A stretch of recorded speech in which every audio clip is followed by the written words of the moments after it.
ఇంద్రకీలాద్రిపై దసరా శరన్నవరాత్రి ఉత్సవాలకు అన్ని ఏర్పాట్లు చకచకా జరుగుతున్నాయి. ఉత్సవాలకు ఏర్పాట్లను ముమ్మరం చేశారు అధికారులు. ఈ ఏడాది 11 రోజుల పాటు ఉత్సవాలు జరగనున్నాయి. సెప్టెంబర్ 22 నుండి ప్రారంభమై అక్టోబర్ 2వ తేదీ వరకు కూడా జరగనున్నాయి. ఇక సెప్టెంబర్ 25న కాత్యాయని దేవిగా అమ్మవారు భక్తులకు దర్శనమివ్వనున్నారు.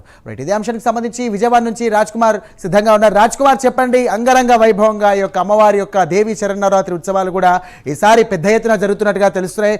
ఈ మధ్య కూడా వార్తలు వస్తున్నాయి. దీనికి సంబంధించి కూడా అన్ని ఏర్పాట్లు కూడా చేస్తున్నట్టుగా తెలుస్తుంది. మన దగ్గర ఉన్నటువంటి సమాచారం ఏంటి?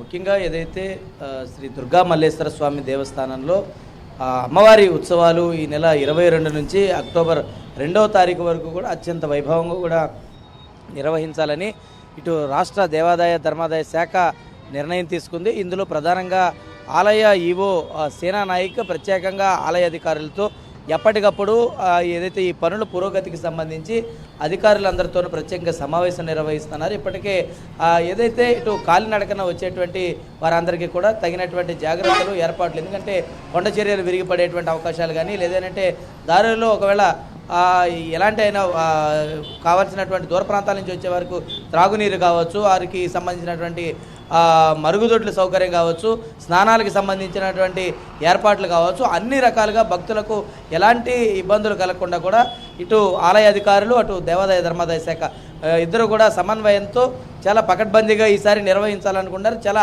ఆంక్షలు కూడా అదేవిధంగా ఉండనున్నట్లు కూడా తెలుస్తుంది. ఎందుకంటే పాసుల విషయంలో గతంలో చాలా ఇబ్బందికర పరిస్థితులు ఎదురైనాయి, చాలా పెద్ద ఎత్తున ఆంక్షలు ఉండేవి. కానీ ఈసారి చాలా కట్టుదిట్టం చేశారు, చాలా ప్రతిష్టాత్మకంగా కూడా నిర్ణయించాలని అనుకున్నారు. అదేవిధంగా కూడా పకడ్బందీగా ఏర్పాట్లన్నీ కూడా చేస్తున్నారు. జిల్లా కలెక్టర్ ఆధ్వర్యంలో ఈరోజు అటు ఈవో, అదేవిధంగా దేవాదాయ శాఖ కమిషనర్, కలెక్టర్, అదేవిధంగా ఉన్నటువంటి ఉన్నతాధికారులందరూ కూడా కింద నుంచి, అంటే ఏదైతే ఇటు వినాయకుడి గుడి దగ్గర నుంచి, అదేవిధంగా సీతంవారి పాదాల దగ్గర నుంచి ప్రత్యేకంగా ఉన్నటువంటి ఏర్పాట్లన్నిటి కూడా పరిశీలిస్తూ కొండపై వరకు కూడా చేరుకున్నారు అధికారులందరూ. అంటే ఏ విధంగా అంటే ఒక సామాన్య భక్తుడు దూర ప్రాంతాల నుంచి భవానీ మాలధారణ చేసుకుని ఇక్కడికి వచ్చి ఈ దీక్ష విరమణలు చేసేంత వరకు ఆ భక్తుడు ఎలాంటి పరిస్థితులు ఎదుర్కొంటాడో అవన్నీ కూడా ఆ దారి పొడుగుతా వస్తూ కూడా అధికారులందరూ కూడా వాటన్నిటిని కూడా చూస్తున్నారు. ముఖ్యమంత్రి కూడా చాలా క్లియర్గా ఇక్కడ ఈసారి చెప్పారు, ఎందుకంటే ఎలాంటి ఇబ్బందికర పరిస్థితులు ఎదురవ్వకూడదు, భక్తులందరికీ కూడా అమ్మవారి దర్శనం చాలా సజావుగా సాగాలి, కానీ ఎలాంటి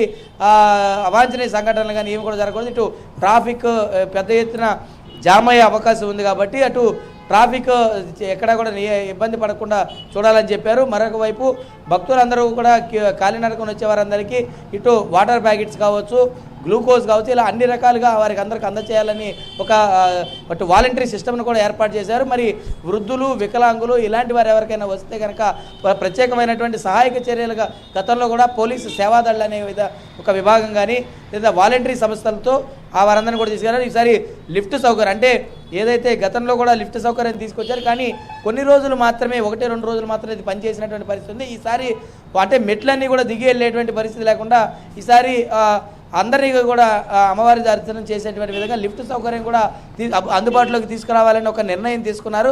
ఆ నిర్ణయాన్ని 1 లేదా 2 రోజుల్లో మీడియా సమావేశం ఏర్పాటు చేసి చేసినటువంటి ఏర్పాట్లు కావచ్చు, ఏ విధంగా ఉండబోతా ఉంది అనేది కావచ్చు, అన్ని ఏర్పాట్లపైన కూడా చాలా స్పష్టంగా ఒక క్లారిటీ ఇచ్చేటువంటి ప్రయత్నం అయితే అధికారులు చేస్తూ ఉన్నారు. మరి ఇప్పుడున్నటువంటి 22 నుంచి అక్టోబర్ 2 వరకు ఇటు ప్రారంభమయ్యే రోజు నుంచి చివర ఉత్సవాలు ముగిసే రోజు, అంటే తెప్పోత్సవంతో సహా. మరి మొన్నటి వరకు కూడా కృష్ణానది వరద ఎక్కువగా ఉంది కాబట్టి ఈసారి తెప్పోత్సవం మరి నిర్వహిస్తారా లేదా, ఇలాంటి అన్నీ కూడా ఉన్నాయి కాబట్టి మరి ఇప్పుడున్నటువంటి పరిస్థితుల్లో ఉత్సవాలు అయితే మాత్రం చాలా గ్రాండ్గా నిర్వహించాలని రాష్ట్ర ప్రభుత్వం నిర్ణయించుకుంది. మరి దాంతోపాటు విజయవాడ ఉత్సవ పేరుతో కూడా ప్రభుత్వం ఒక ప్రతిష్టాత్మకమైనటువంటి ప్రోగ్రాంను నిర్ణయించింది.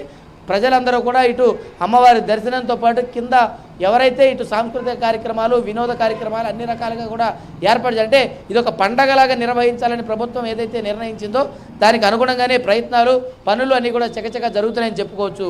Sairam. Right, thank you Raj Kumar.